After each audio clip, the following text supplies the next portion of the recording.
Ao comprar uma calça alfaiataria, você deve observar o seguinte: precisa ter uma sobra de pelo menos 2 dedos na lateral e também ter uma pequena sobra aqui, que não é uma sobra de estar grande, mas ela cai com folga. Por quê? Porque a verdadeira alfaiataria não tem elastano no tecido.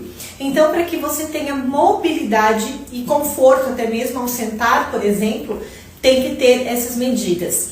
O cós da calça não pode ser baixo jamais. Então, essa minha, por exemplo, ó, meu umbigo tá aqui e a calça, ela cobre o umbigo. É uma medida interessante também porque faz um corpo bonito. Quanto ao comprimento, pode ser mais comprida para você usar com salto ou até mesmo terminando ali na linha do ossinho do tornozelo, como essa minha. Que assim eu consigo usar com e sem salto.